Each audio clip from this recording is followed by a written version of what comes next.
TitleMatchNetwork.com. How did you wind up in WCW? Became partners in World Gym.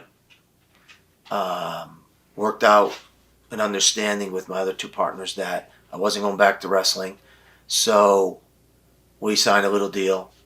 We took this gym that was going under and brought it back to life. And then when, it was up and running, Right. making money. So I said I was watching TV and I had flipped through the channels and wrestling was on. And I saw some jabronis wrestling and I went, that's where I belong. Fuck the gym. That's where I belong. So I called WCW and what was her name? Ingle? Yes. Yeah. The lawyer girl.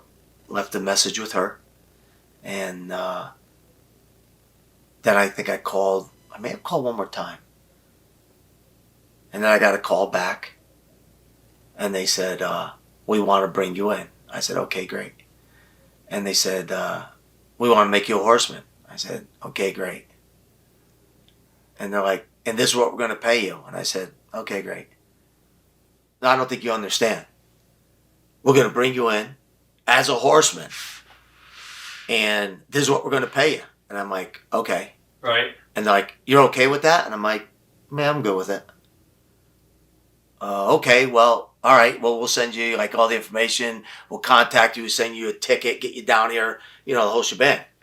Okay. In their mind, they were sticking me, cheap. Right. In my mind, I knew I believe I knew where it was going. And I was absolutely right. So, again, they brought me in and the rest is written in stone. What were your initial impressions of Eric Bischoff?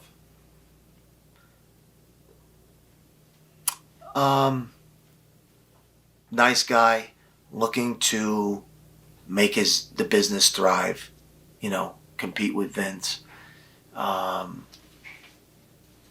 Unsure of what he was doing and not really sharp about the business. More of a mark than,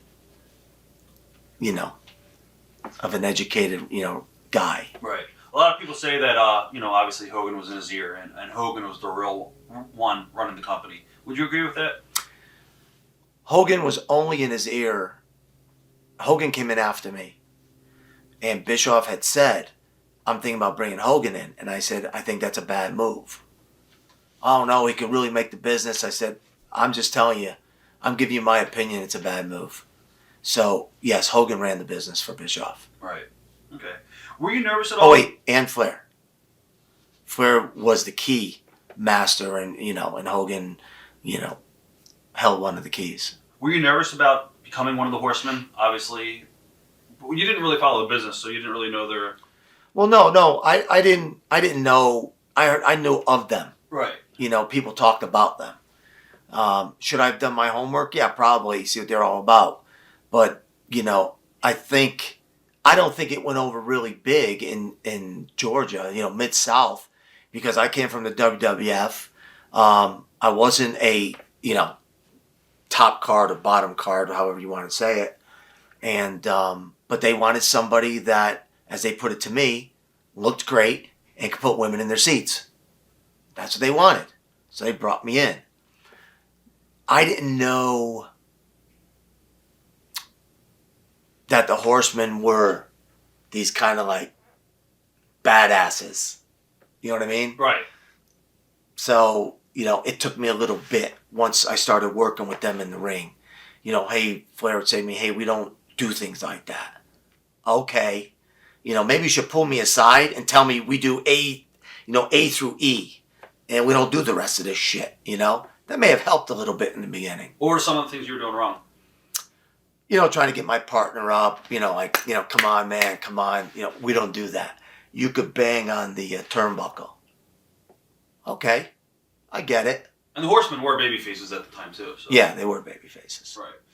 So did Ric Flair and Arn Anderson welcome you as, a nice addition, or behind the scenes were like, why did you put us with Paul? I could tell you what I think I know. I think in the beginning they were not happy with it because, I spoke to Ole, and Ole sat me down. He's like, listen, he goes, I don't know anything about you. People say you could work. I don't know. I've never seen you. So I'm sitting there going, okay. Like, okay. Like, you don't go get a fucking running back if you don't know how he fucking runs. You know what I mean? So either you're jerking my dick or you're a fucking idiot because you didn't do your homework. You don't bring somebody in like that, but, this one tells me this and but I don't know. And they said that, you are a good looking guy and we're trying to put women in our seats, but, that's their opinion. Whatever, you know what I mean? When it come to Flair, his intro for me was just off the chain. It was just phenomenal, I think everything was okay until I started showing up at places where he was. You took his girls? Let's just say I took some of his shine away. He had the woo. I didn't need to woo. You know what I mean? They wooed for me. It's what it is, it's how it was. I didn't have to get on a table and dance and everybody look at me. I just walked in the fucking room and commanded attention. It's just the way that it was. It was my presence. It's what how I carried myself. So do I think he started to get jealous? Yeah, I think he started to get jealous. All of a sudden they're putting me and Orndorff together and they switched me on Arn that fast. Did me and Arn, look good together? Hell no, we didn't look good together. We had two different bodies. Not even remotely close. Now me and Orndorff complimented one another. You know what I mean? Right. We had the bodies. I get it. So. What was Rick like outside the ring? You've been pretty open about your feelings on his lifestyle. I like to have a good time. Now, were you aware of all the smart marks or the internet fans, saying, Paul Roma is a horseman, it's a joke, it's the worst idea at all, or did you pretty much not know what was going on and the sheets and...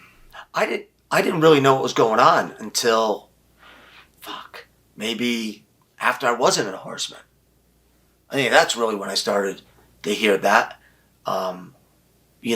People saying, hey, this, that, and the other thing, and I'm like, who gives a fuck what they're saying? Right, as long as you're getting a payday. Well, but it ain't even so much that, I mean, listen, you want your fans, you want people to like you. Right. Because you gave them something. I gave, for X amount of years, what Paul Roma gives every time he steps in that ring. That's what I gave him. Now, you may not agree with me. It may make you feel better about yourself to knock me, and that's fine. Whatever gets you up the next day and get you through that day, that's fine. I know one thing. I've run it, whether they're full of shit or not, I've run into enough people, and I hate to say the word fans, but I ran into enough people that have paid me enough compliments to know that my job was done. What was Arn Anderson like to work with? He was easy to work with. No problems outside the ring or anything? No.